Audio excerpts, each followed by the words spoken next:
3월 15일 월요일 말씀 동무입니다. 새로운 한 주간 주님의 평강이 함께 하시기를 축복합니다. 요한복음 13장 1절부터 20절까지입니다. 발을 씻기시는 예수님의 사랑입니다.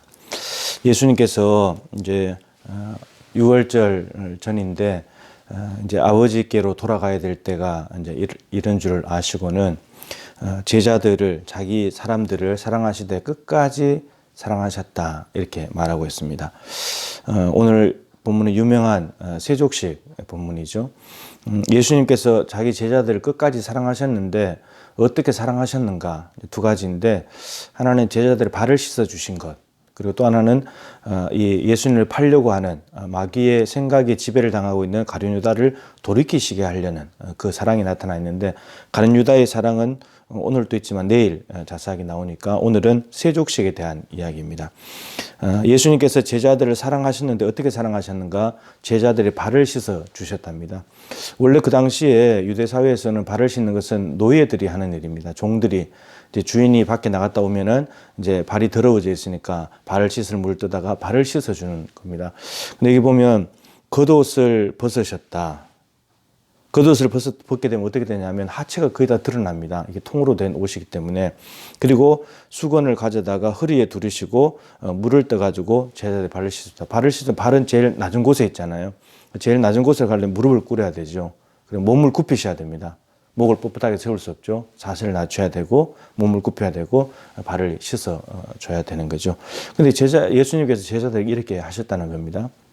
베드로를 비롯한 베드로가 주 인물이지만 거부했지만 예수님께서는 이거 하지 않으면 너와 나가 상관이 없다. 이 발을 씻는 것은 궁극적으로는 이제 십자가 죽음으로 연결이 되는데, 십자가 죽음과 부활을 통해서 예수님과 제자들은 더욱더 영적으로 결합이 되기 때문에 이 일은 반드시 이제 있어야 된다라고 이야기하니까 베드로가 그러면 다 씻어 주십시오라고 이야기했는데, 예수님은 이미 깨끗하게 된 사람은 발만 씻으면 된다.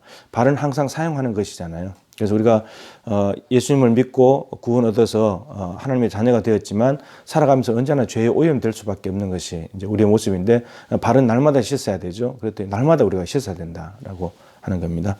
그런데 예수님께서 발을 다 씻어주고 난 뒤에 제자들에게 묻죠. 내가 너에게 행한 것을 너희가 아느냐? 그러니까 예수님은 먼저 행하고 난 뒤에 가르치셨습니다. 이것도 참 반성하는 부분인데, 선생들 위치, 지도자에 있는 사람들은 가르치는 걸 잘하잖아요. 근데 행동은 또 하지 않아요. 근데 예수님은 먼저 행하시고 가르치셨다는 거죠. 이게 무슨 의미인지, 내가 왜 이렇게 했는지.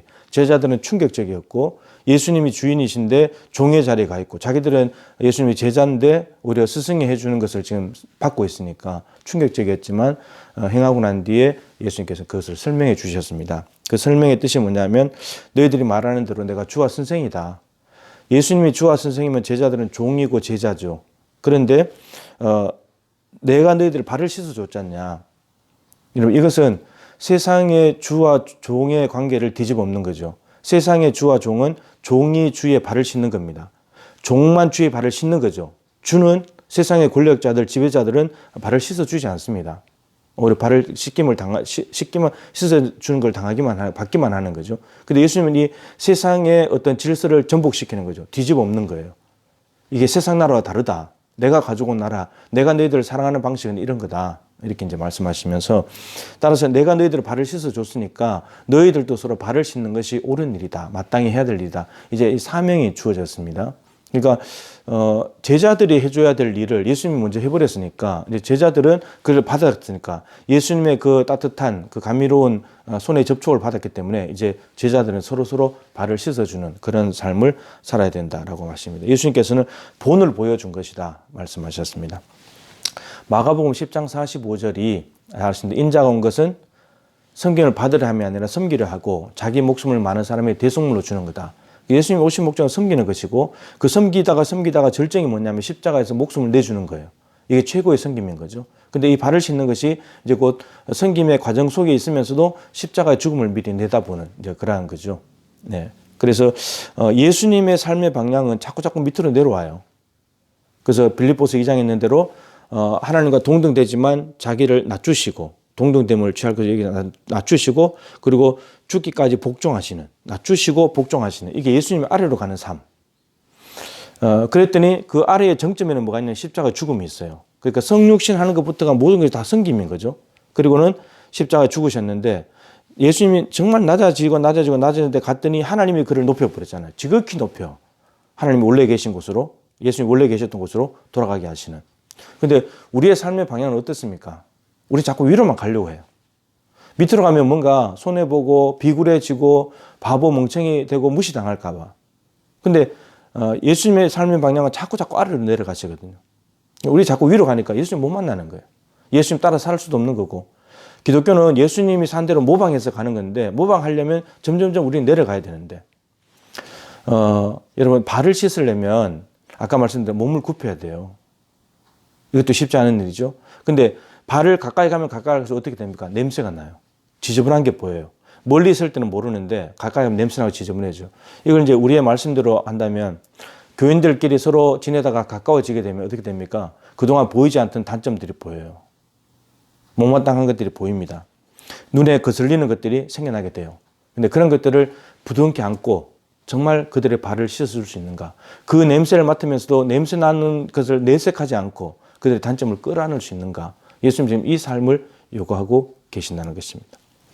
나를 배신할 것을 뻔히 알면서도 나에게 대해서 험담하며 돌아다니기를 아는데도 그 사람들을 정말 끌어안고 내가 자세를 더 낮추고 끌어안고 발을 씻어주고 향유를 발라주는 그러한 삶을 살아갈 수 있는가? 그걸 예수님께서 우리에게 지금 모범으로 보여주시고 너희들도 그렇게 하면 좋겠다라고 말씀하십니다. 이게 여러분 교회입니다.